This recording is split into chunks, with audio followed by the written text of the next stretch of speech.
और इसी वजह से समस्या हो रही है।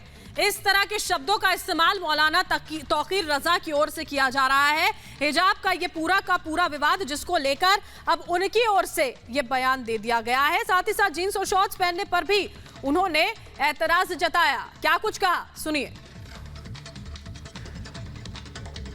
हमारी बेटी अगर बुर्के में है तो इन लोगों को बुर्के से परेशानी नहीं है। इन लोगों को हमारी बच्ची को ठीक तरह देख नहीं पा रहे, उसको निहार नहीं पा रहे हैं। वो चाहते हैं कि जीन्स पहन के वो जाए सड़कों पर।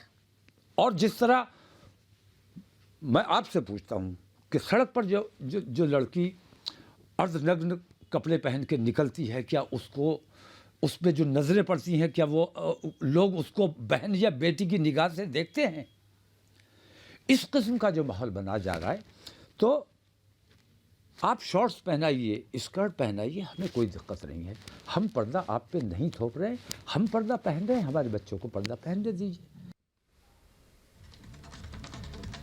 तो देश में हिजाब पर यह हंगामा बेहिसाब बढ़ता जा रहा है। कर्नाटक से यह पूरा का पूरा विवाद शुरू हुआ और उसके बाद महाराष्ट्र, बंगाल, हर राज्य तक इसकी आंच पहुंचती हुई और इसके बाद जो एक के बाद एक बयान दिए जा रहे हैं, उसने इस पूरे मामले को और गर्मा दिया है। एक रिपोर्ट दिखाते हैं आपको।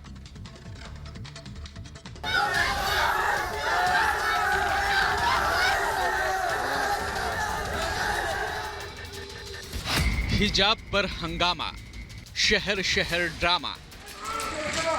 देश के अलग अलग हिस्सों में हिजाब को लेकर हंगामा बेहिसाब बढ़ गया है। कर्नाटक से शुरू हुआ यह नाटक बेवजह फैलता जा रहा है। ऐसा लगता है मानो किसी ने पूरे विवाद की पटकथा लिखी हो और अलग अलग जगहों पर लोग इसमें अपनी भूमिका अदा कर रहे हों। हिजाब पर हंगामा महज नारों तक सीमित नहीं रहा, बल्कि अब यह हिंसक रूप ले चुका है। मुर्शिदाबाद में स्कूल में तोड़-फोड़ की गई, बम से भी हमला किया गया। पुलिस को हालात संभालने के लिए आंसू गैस के गोले दागने पड़े। हिजाब विवाद पर बेंगलुरु में सोशल मीडिया पोस्ट लिखने वाले युवक पर चाकू से हमला किया गया। जयपुर में हिजाब के समर्थन में महिलाओं ने प्रदर्शन किया, तो वहीं जम्मू में बजरंग दल के कार्यकर्ताओं ने प्रदर्शन कर सवाल किया कि हिजाब चाहिए या किताब। बीजेपी कह रही है कि हिजाब विवाद के पीछे टूल किट वाली साजिश काम कर रही है। देश को बांटने की, लोगों को भड़काने की जो कोशिश हो रही है, वो कुछ चुनिंदा लोग कर रहे हैं। कट्टरपंथी शक्तियां, विभाजनकारी शक्तियां हिजाब को लेकर भारत को अंतर्राष्ट्रीय स्तर पर बदनाम करने का दुष्कांड रच रही हैं। इस प्रदेश के अंदर हम यूनिफॉर्म सिविल कोड यहां पर लागू करेंगे भाइयों बहनों। वहीं अलीगढ़ की एसपी नेता रुबीना खानम ने तालिबानी अंदाज में धमकी देते हुए कहा कि हिजाब पर हाथ लगाया तो हाथ काट लेंगे। भारत विविधताओं का देश है। यहाँ पर माथे का तिलक हो या पगड़ी या हिजाब, ये सब तो हमारी संस्कृति का हिस्सा है। इस पर राजनीति करना नीचता की पराकाष्ठा है। अब ये कलयुगी रावण हमारे आंचल का, हमारे हिजाब का चीरहरण करेंगे। मैं इनसे ये कहना चाहती हूँ, मैं उन्हें ये बता देना चाहती हूँ कि महिलाओं को कमजोर समझने की भूल न करें।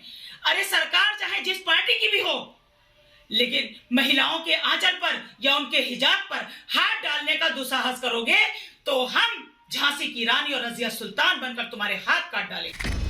रुबीना खानम के हाथ काट लेने वाले बयान पर केंद्रीय मंत्री गिरिराज सिंह ने पलटवार करते हुए कहा कि कुछ लोग हिंदुस्तान को इस्लामिक स्टेट बनाने की कोशिश कर रहे हैं। देश कानून से चलेगा, ये कुछ लोग देश में माहौल खराब करके शरीयत कानून को लागू कराना चाहते हैं। वहीं असदुद्दीन ओवैसी ने घूंघट की ओट में वोट का जिक्र किया, तो उनके मालेगांव विधायक ने भी घूंघट पर सवाल उठा दिए। घूंघट पहन के वोट डाल रही थी महिलाएं, उसको क्या बोलेंगे आप? भारत एक वाहिद मुल्क है सारे विश्व में जिसमें मल्टी कल्चरल, मल्टी रिलीजियस लोग रहते हैं। हिजाब विवाद पर जारी सियासी घमासान के बीच केंद्रीय मंत्री मुख्तार अब्बास नकवी ने कहा कि कुछ ताकतें देश का विकास रोकना चाहती हैं। देश तो संविधान से ही चलेगा।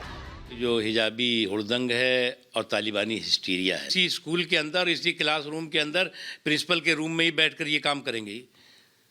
न इसकी इस्लाम इजाज़त देता है और न इसको जो है वो संविधान इजाज़त देता है। देखिए, भारत बैशिंग ब्रिगेड की ये एक बहुत ख़तरनाक साजिश है। इससे सबको होशियार भी रहना है, खबरदार भी रहना। देश में कानून का राज होना चाहिए, व्यक्ति का राज नहीं होना चाहिए, भीड़ तंत्र नहीं होना चाहिए। जो नियम है, संविधान हमारा है, संविधान के तहत और कानून बनते हैं और उस कानून के मुताबिक सबको चलना चाहिए। वहीं हिजाब के बहाने मौलाना तौकीर रजा ने फिर विवादित बयान दिया। वहीं इस मसले पर एक और अर्जी सुप्रीम कोर्ट में भी दाखिल की गई, जिसमें वकील फरहा फैज ने सुप्रीम कोर्ट में लंबित मामले में पक्षकार बनने की मांग की। फरहा फैज ट्रिपल तलाक मामले में भी सुप्रीम कोर्ट में पक्षकार रही हैं। अब सोमवार को कर्नाटक हाईकोर्ट में हिजाब मामले पर सुनवाई होनी है। Bureau report, Republic Bharat.